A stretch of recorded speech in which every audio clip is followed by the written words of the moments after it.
once again from the studios of UNO Television on the campus of the University of Nebraska at Omaha. Consider this, a program of issues and information behind today's news.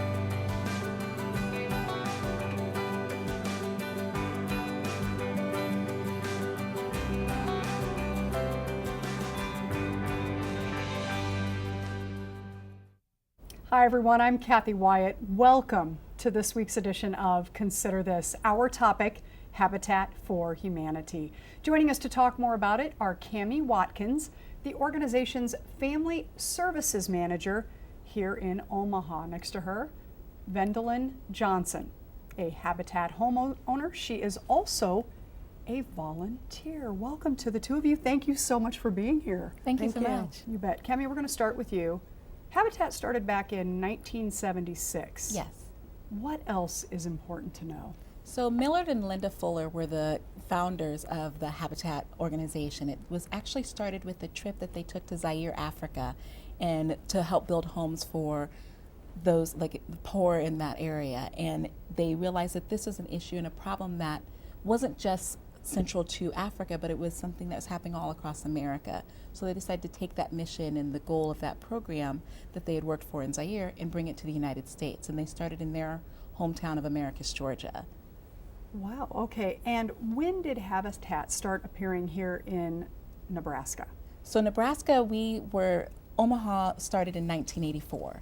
So that was the first affiliate, and there's several affiliates around the state, but Omaha's affiliate started in 1984, so this is actually our 30-year anniversary. Well, happy anniversary. Yes, we're super excited about it. Awesome. So you are with the Omaha office. Mm-hmm. Tell us a little bit about that and your role there. So I'm the Family Services Manager, which is a fairly new position for myself. I actually just transitioned into there last month, but I focus over the 3 primary programs in the application process for the Habitat for Humanity programs in Omaha. So I deal with the roof and repair program, the family selection part of the home ownership, which our program is a home ownership program, so it is a 0% interest. Our families are purchasing the homes that they're moving into. So there's a big selection process, and Vendolyn knows a lot about that. And then there's other programs that we have in education that we work with, and some new programs that we're starting to come out with that we're not yet quite ready to release, but we're really excited about, to provide more alternatives for families that are not quite ready for home ownership but are ready to transition. That's a bummer telling me you can't I release know, something yet. it's we almost, could put it out we're right this here close. on Consider This. Oh, we're very man. close. All right, how did you become involved with Habitat Omaha? You know, I had worked with Habitat years ago when they did 2 energy efficient homes off of Parker Street. And I worked with an environmental organization at the time, and so we utilized those homes as an opportunity to teach and do education about that energy efficiency can be affordable even for low-income families, and did some workshops. And I met Amanda Brewer, who's our executive director, through that program, and then it just kind of happened as time went on. I ran into her again, and this opportunity was here, so I was really excited to get to actually work for the organization. Interesting how life shakes out, Yes. correct, Vendolyn? Yes, that's absolutely correct. Yes, we're going to talk about your role as a volunteer in just a few minutes, but first I'm curious to know how you were introduced to Habitat Omaha. Well, I moved from Southern California in 1998, 99. I remember that because I was going to attend my aunt's wedding in July.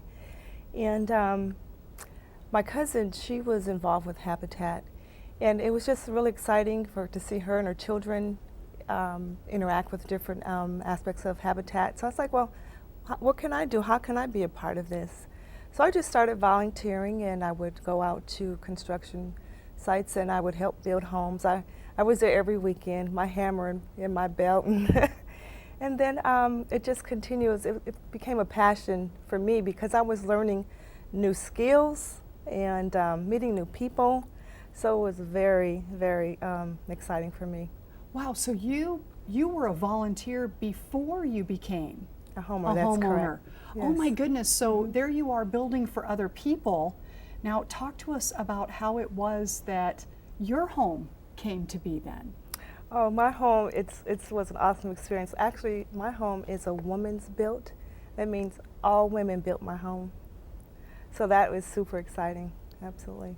Well, now tell us a little bit about that transition, right? So you're needing a home, you approach Habitat, you're obviously familiar with them because you're a volunteer. Right. And so how does it shake out from there, Vendolyn, for those people? After all the volunteer work that I was doing, and I believe it was Amanda Bureau as well, she was talking to me about, well, perhaps, I was living with my brother when I moved here. It's like, this is something you may be interested in. You're here every weekend volunteering, so I spoke with Amanda and got the details and information of what I needed to do to move forward in the process of becoming a homeowner.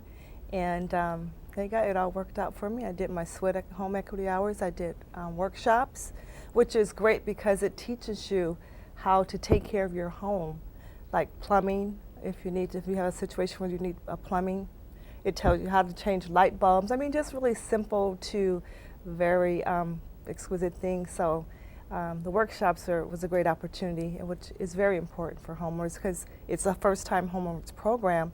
So there's lots of things that we really didn't know, and Habitat provided those skills and that knowledge for us. So you're saying that your home was built completely by women, right? That is correct. Now, I got to ask, were you part of the crew to I build was your there own every home? day, my Every lunch day. hour. I'd come on my lunch hour.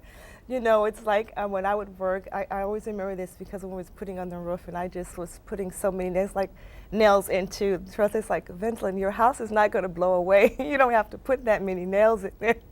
So I'm going to make sure, but it was so much fun. There was a group of young women from Boys Town who came out and they participated. I think that day they put up drywall. And so it was just every phase of building the home. There was other volunteers that would come in and assist building my home. Wow. So you were a volunteer for how long before that actual home was being built? Probably 2 years. So you were pretty in the know about the process and understanding all of that. And so I just can't imagine, there has to be a difference between building someone else's home and being a part of building your own house, right? Well, you know what, I would say yes and no, because you know what, I took pride in building someone else's home just as much as I took pride in my home. But I took a little extra special touches for my home because I was there every day. I'd come on my lunch hour. I'd work every weekend. So I worked Saturday and Sunday, and then I would come during my lunch hour. So I was pretty involved with the steps of building my home. And what's really beautiful with the women's built houses is that we always talk about that it's the woman's touch. Sometimes they're brand new, and sometimes they can be our renovated homes, in which the women's build always takes the time to really look at what's in this house and the things that made it special if it was an original home, and try to keep nods to that. And so there's always all these extra lovely touches that only a woman can do when building a house that just make it extra special when in there. So some of our women's built homes are usually the most beautiful that we have of the renovated houses, particularly because of the care that they take to add those nuances and to keep the history that the house may have had before we came in. Wow. And I'm a we little as women, we overwhelmed. pay attention to the details. So just piggyback on what Cammie was stating. So you have the women's build, and you probably have others too. And before we kind of narrow the scope, let's talk in general terms about your volunteer base.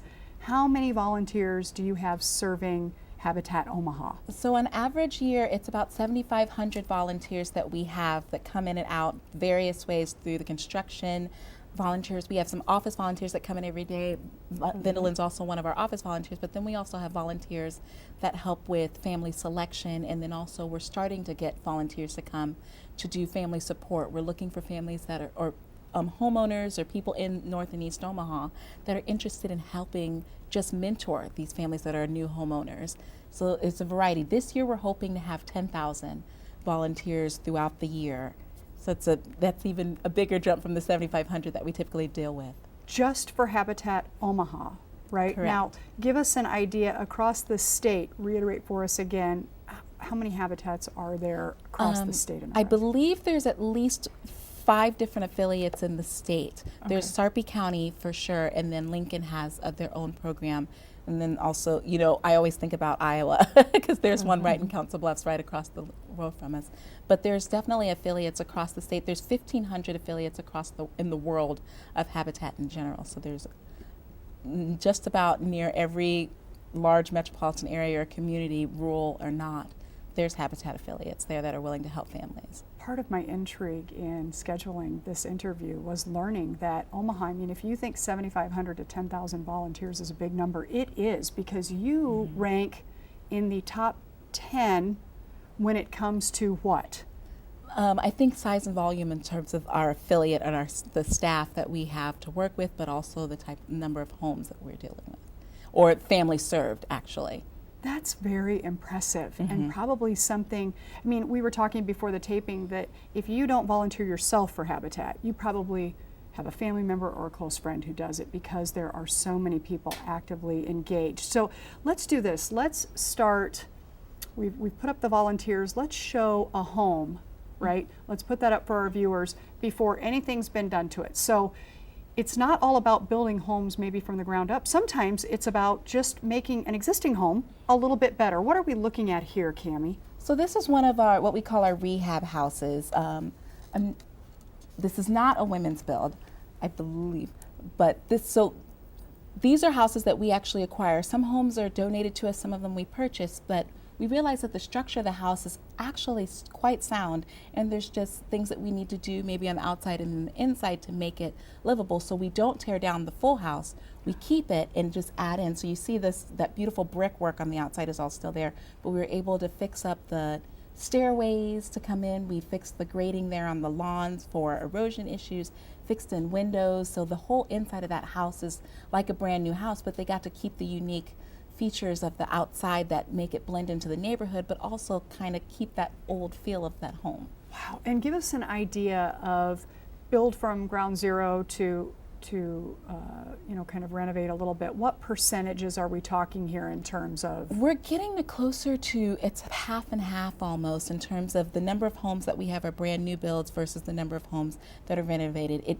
It'll vary year to year, but we're just starting to see more and more homes that we're getting them where the structure is there, that it makes sense for us to just keep that base structure and make it a rehab. So it's one of the key messages we're getting to our families is that it's not always a brand new home, but that rehab home is just as beautiful and just as wonderful as that brand new house. Wow, and you talked about the way that you acquire these existing homes. Sometimes you say people donate them. What kind of circumstances are we looking at there? You know, it varies, and Dan, who's our acquisition person, would know much more about that, but I've had, a few phone calls I've gotten. It's a family where their mother lived in Omaha and they live in California, and so they called and said, my mom's not living in that house anymore, she's passed away, and I'd like to donate this property to you because we just can't do it. So those are some circumstances. Sometimes it comes from the city. We work really well in partnership with the city to find out, what are some properties that are available that they've acquired that they're able. So it's just a variety of ways. But Dan, of course, knows more about that than I do. Right. Well, and you talked about purchasing,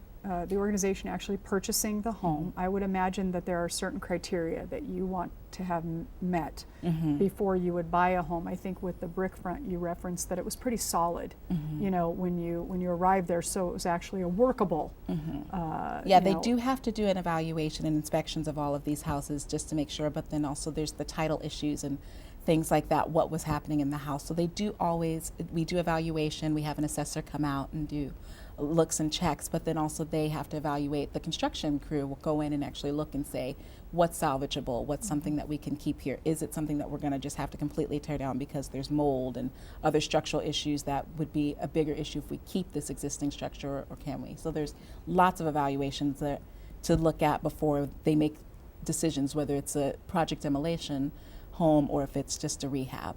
Yeah, and for people who are experiencing the rehabs in their neighborhoods, it's nice to hear that you're really cognizant of what has been there, the history and all of that, and that you're not trying to completely change the look so it seems out of place, but that you're trying to get it to really blend in with what has already been placed there. And for people who've been living in their neighborhood forever, that's a lot. I mean, Yes, that means definitely. something. And that's something, we have a neighborhood revitalization program as well. We do a lot of work with the community. We actually now, every time we're putting families in neighborhoods, we're connecting with the neighbors, with the neighborhood association. We're actually inviting them to those dedications so they can meet their new neighbor and know what's happening in the program, and just keeping them informed and figuring out ways for them to be involved. The Project Demolition program is one where we actually are going out to, we're listening to the neighbors, and they're saying, you know, there's this burnt out house that's been there for 5-6 years. It's now becoming a haven for crime. Our program actually is going in and tearing down those houses. We're tearing down, I think, about 22 condemned or burnt out homes this year, or that's the goal, if we can. Yeah, to and make that's way. working again in collaboration with the city. It's all about collaborations, and we're about building communities. So we're spending a lot of time where we're talking to people and hearing. We have an investment in this community, and obviously, having been here for 30 years, North Omaha's invested in us, and we want to be able to give back. Yeah. Now, it's not just about single dwellings, right? We are talking now, you guys have branched out into like neighborhoods, truly. So we want to put up a picture, a before picture of a neighborhood. Tell us what we're looking at here, Cammie. So this is Erskine Street, which is the site of our 2012 Builders Blitz. Builders Blitz is within about 7 days. We have several different contractors that come in and they take a plot of land and they throw up a house in 7 days. So the foundation, all of that is done, and this is the end result. So you start with an empty lot, and 7 days later, we've got 9 houses, all built brand new from ground up. And this was the 2012, so Erskine Street now is completely transformed to all these beautiful houses. There are 9 new Habitat families in there. This year, our Builders Blitz is going to be in the Coons Park neighborhood off of 23rd and Laird, and we're really excited. That one will be 12 houses. It'll be 10 new and 2 rehabs. So that's going to be, if you had been there before, we're in there right now doing the construction and the groundwork to get prepared, clearing out trees. So it's going to be completely different, and it's great because then we're creating this new, we're taking these areas where they've kind of been left or abandoned of sorts and making it into a beautiful community and neighborhood, which is wonderful to the neighbors that are already there, but also for the new families to go in and have someone that they've worked hand in hand building a house with. It's as a their beautiful neighbor. transformation. It really is. You see, it's like a painter. You have empty canvas, and then you finish the portrait. And the families, it's like you said, it's a community.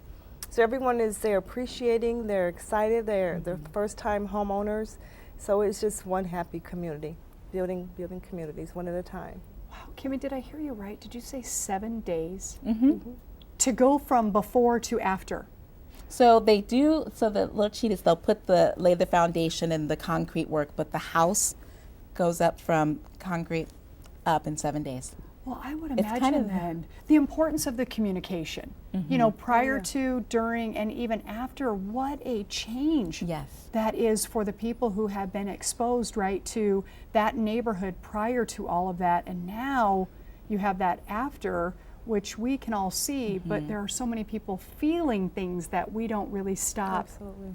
to think about. You're Right. nodding, Vendel. Yes, Yeah, really. you can relate. I mean, everyone is so involved and dedicated. The contractors, the families who, you know, they're watching their home being built right before their eyes. You see, one day you go and you see the foundation or something. The next day you come and the walls are up, and the next day, I mean, the drywall, the roof, it's just like you can see it from beginning to the end. It's like, wow, this is beautiful, because you're looking at your home, that it's going to be yours. So it's really exciting. Really, it is. That just blows my mind. And Now- it's, yeah, and go it ahead. actually becomes inspiring to neighbors. Actually, our Builders Blitz last year, which was off of 18th and Corby, there's a little yellow house that was at the end of the block of all of these homes that we put up. And he asked, could he borrow some paint, because he wanted to spruce up his home, having seen all of the work that they were doing on the houses around him. And so that was just a really lovely story to see that he wanted to get involved. He was inspired as well. It's spilled over. Mm-hmm. Now, do you ever have that? I'm asking a silly question because I would imagine you do, but you get done and you get to that 7th house, and the 8th one is the one that's immune, right? Do you ever want to just go over to that 8th house and knock on the door and say, what can we do for you people? Or do they come to you and say, hey, How can we be a part of that, right? It's a mix of both, and that's what our roof and repair program is all about. We saw that there's a need that home repairs can be so expensive, especially a roof, you know, and not everyone, particularly low to moderate income families, don't have $6,000 laying around to replace a roof or a furnace or siding or drywall. So our roof and repair program came from that need, recognizing that everyone, and we actually have just expanded to Douglas County, realizing that everyone, there's low to moderate income families all across the area. So we're able to help give them a loan, and it's again that 0% interest to allow them to pay up to, and the loan is up to $15,000 to do any kind of exterior repairs, including a furnace on their house. So we are actually proactively going out to the neighborhoods where we're building to say, you know what, you already own your home. Is there something you'd like to get done? Let us help you with that.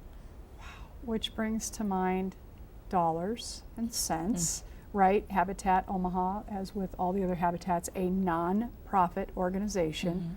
Where on earth do you get the funding to support all these wonderful things that you're doing? So it really is a huge cycle. Our primary base of funding comes from these mortgages. Our families, it's really important of the criteria for us to look at ability to pay and willingness to partner with us, because it is a partnership, as Vindelin will tell you. She's, you know, it's a 20 to 30 year mortgage. So that mortgage that the homeowners pay on time every month helps feed money back into the program, which allows us to build more houses for more families. So it is really circular. They are partnering with us, and it's important for them, and that's something we tell them. You know, the house that you are in, that you helped build, the mortgage that you're paying on that helps us continue to build homes for your neighbor or other folks down in the line in the community. So that's our primary base, but then also the support of generous donors. The Restore, which I don't know if folks have seen those, the 24th and 24th and Poppleton and 108th and Maple, all of the money that goes into the Restore, so when people are shopping there, goes back into the organization to help fund our general operations. So what are we talking in terms of percentages, just for viewers out there who might be thinking about making a donation? The money coming in through the house payments, right, versus the actual donations. Is it a 50-50? Is it, you know, really more kind of dependent upon what's going on with the organization at the time? Because I would imagine we're talking a lot of dollars here, and I've seen the warehouse. Yeah. And it's really impressive. So you need those dollars generated in one way, shape, or form. Well, and what's lovely is that we have a large group of in-kind donors. So we just had a huge donation of siding, which I think we're able to utilize to put on several houses brand new. The percentage-wise, that's not something I'm really aware of, but I know that it's a mix of in-kind from businesses and donors, both in services as well as crafts. Whirlpool donates all of the stoves and fridges to us, so that's one less expense. So everything that we can get in kind, materials wise, really helps us. So like carpet, Valspar donates paint. So there's various organizations that provide that in kind, which takes away from the dollars that we would actually have to spend on it. So then the donors are able to supplement for that. Like we have a veterans program where we're able to do 10 veterans repair projects, and they will supplement that $15,000 for us that homeowner would to help with that repair. So there's various donors. The percentage I'm not quite sure of, but I know that there's a lot of different moving parts that keep it going. So the biggest thing that we always encourage people, if you're not able to do time-wise, come in and donate in building a house. The shop at the Restore. It's a simple, easy thing. It's like Home Depots and Lowe's, but they're 30 to 70% off of the prices that you would spend at those, and every single dollar there goes back into the operations for the program to help get other homes built. So all donations welcome. Period. Yes, and How if about you that? have like small things, like people's for their homes, obviously I'm not going to take your fridge and put it in ours, but donate those to the Restore. Always call them and find out what they can use. They can't take everything, but there's a lot of things that they can, so it's always best to say, you know, we're renovating and we've got some extra wood or extra windows. Always call and see, because I'm sure they'd be happy to try to take it if they can. Awesome. All right, in the final minutes that we have remaining, we have viewers watching thinking, I want to volunteer like Vindelin, I want to be a new homeowner like Vindelin, you know, and they're really inspired by you, and kudos, really, truly. Thank you. You've really come a long way with Habitat Omaha. I That's have, and I pretty enjoy impressive. every minute. Yeah, I bet you do. So, Yeah. so for those people interested in sitting in Vindelin's spot here, what do they do start to finish? in terms of getting an application in and that kind of thing? So the first thing is the pre-qualification form, and that's something you can download on our website at habitatomaha.org, or you can stop on into our office at 1701 North 24th Street and pick up a pre-qualification form for the home ownership program. For the roof and repair, that's just you come on in, either way download it or come on in and pick up that application. There's no pre-screening for that. For home ownership, you do that, and then if you meet those basic pre-screens, qualifications will get you the invitation to an information meeting, and that's when we really explain more of the program so that you can make sure that this is the program for you and that home ownership is something that you're interested in. And after that, we start the rigorous screening process, which Vendolin, being part of our family selection committee, they review all the files and talk to the families a lot, and then we get to the voting meeting, and that's when we do the hard part of having to choose from all of these wonderfully qualified people of let's see who's most ready, willingness to partner, ability to pay, and then need for housing ultimately. And how much time passes from that initial inquiry generally till when you receive your response? It could take up to 2 to 3 months. Okay. All right. And then 7 days, like to build a neighborhood. Yeah. Right? Really? Then you just wait 7 days for your new house and all is well with the world. Volunteers, from a volunteer standpoint, Vendolin, for those people who've not picked up a hammer for Habitat, what would you tell them? Oh, don't worry about it if you've never picked up a hammer. We definitely have individuals that can show you what you need to do. And not only is it that you can volunteer on the sites, you can, I did in the past, I would make lunches and I would bring it to the sites. Because at lunchtime we would tend to kind of lose people because they want to go for lunch. So that was another great way for me to volunteer. Pack up lunches, bake cookies.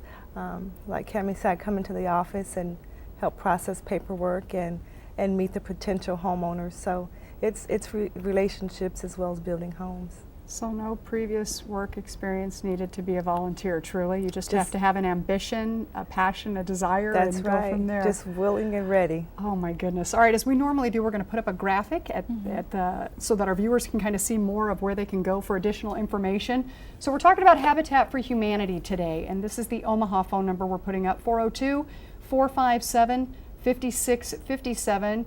Here in Omaha, it's habitatomaha.org, and then habitat.org for the general viewers.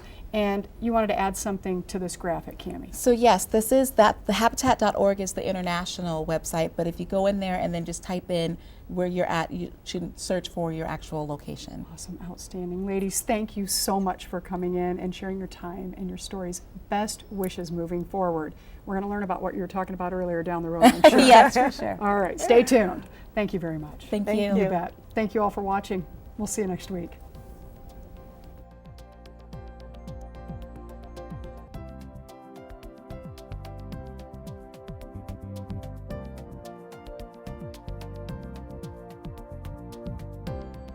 Consider This is an issues and information program produced by UNO Television. More information can be found at unotv.unomaha.edu. If you'd like to share your comments about this show, call UNO TV at 402-554-2516 during regular business hours, or email us at considerthis@tvmail.unomaha.edu.